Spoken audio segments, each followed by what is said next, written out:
All right, we're back again, and as you can probably tell, I got some templates here, some rulers and some stuff here. And the question I was asked is, how do you use a dip pen with rulers, French curves, templates, things like that, without leaving ugly ink smears on? Sorry, I just had to burp. Without leaving ugly ink smears on your paper. And the secret to it is one of two things.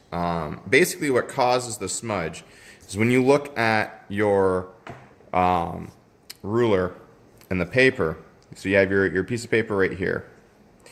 And when you have your ruler on it, let's just say it's a standard squared edge ruler. So it's flush in contact with the paper. When the pen nib contacts the paper, the ink spills out and ends up running under the ruler. So when you remove the ruler, it smears. The way we stop that from happening is by creating a distance between the ruler and the paper. And that's done one of two ways. Either with some type of bevel, and the different bevel options are a ruler that kind of looks like this, or one that looks like this. Sorry for the poorly drawn illustration there, but the one of the two bevels, and this may not be as apparent right here, the purpose of it. Let me orient this so it's a little bit easier for you to see.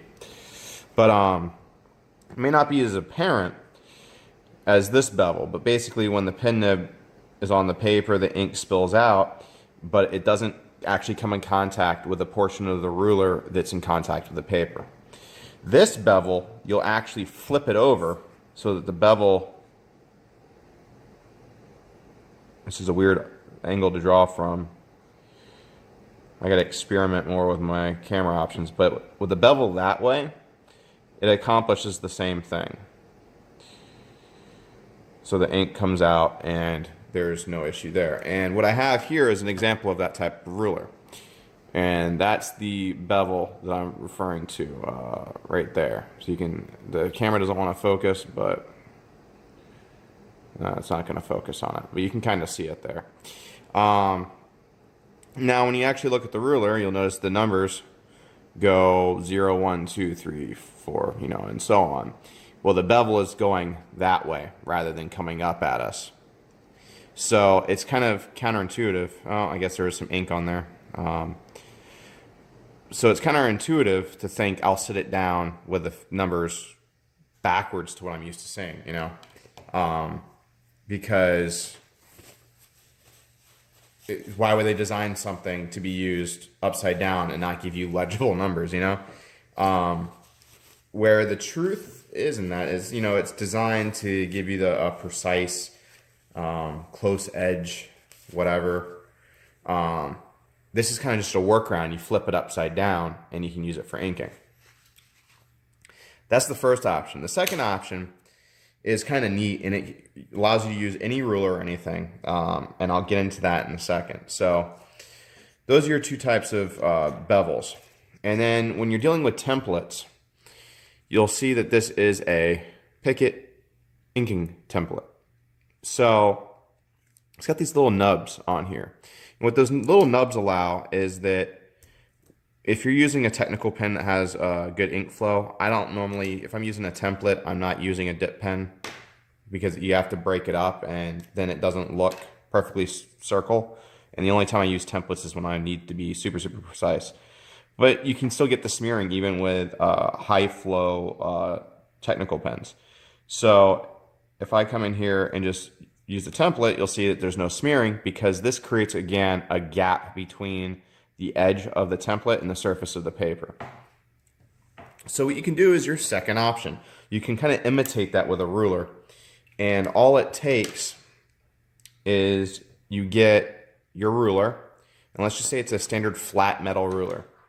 The ones with a cork backing can sometimes work because the backing does create a standoff. But if it doesn't have cork backing and the cork backings come off, you can just take a coin, take several coins and use either artist's tape, scotch tape, painter's blue tape, and tape coins you know, 1, 2, 3, 4, 5, 6, 7 across the ruler. That way when you lay the ruler down, it gives you that standoff, so you won't get any smeared lines. And I'm having some problems with this ink that I'm using because it was a super thick blend that I did for brush inking on a blue line board and still giving a dark line. But if I was to lay down a line here, and I'm using let me use, that side has a bevel on it too, so let me use what you would think is the right side to use on this ruler. If I come in and just lay that ink line down and I go to pull it away, you'll see that it's smeared. And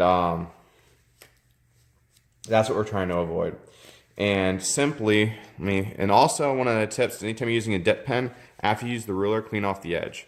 Because there will be some ink that transfers from the nib to the ruler, and then the next time you hold the ruler, it's going to get all over your hands.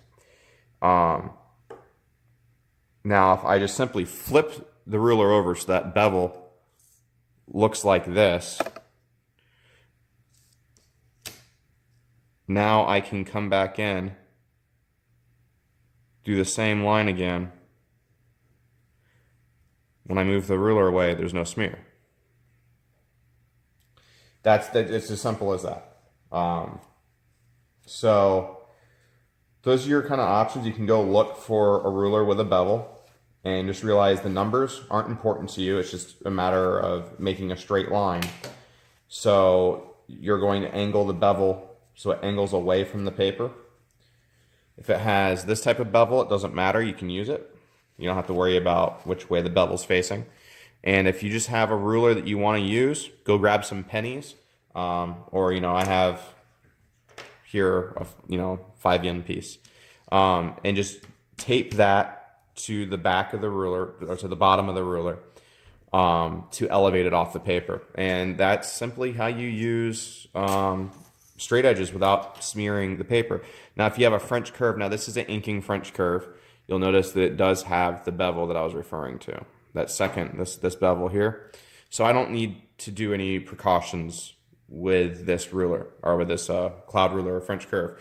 However, if you have one that's completely flat with no bevel, again, you can tape coins throughout the different points on the French curve to elevate it. That's a trick I used for many years because I had a bunch of other tools that didn't have inking bevels or anything like that, and I didn't want to go out and buy new supplies. So nice simple little trick to avoid smearing your pages.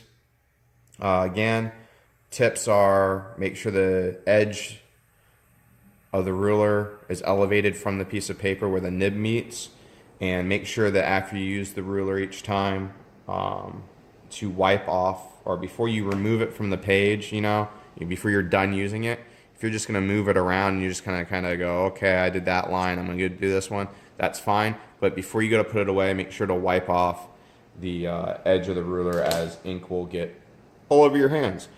Other than that, I tend to prefer metal rulers over plastic rulers. I just happen to have, good luck finding metal French curves and metal templates.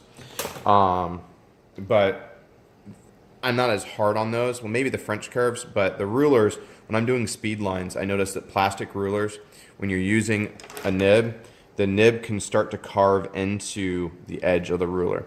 So I tend to use an 18-inch metal ruler for most of my ruling needs. And that metal ruler has, and it's somewhere in a box right now. I was using it the other day and I don't know where I put it.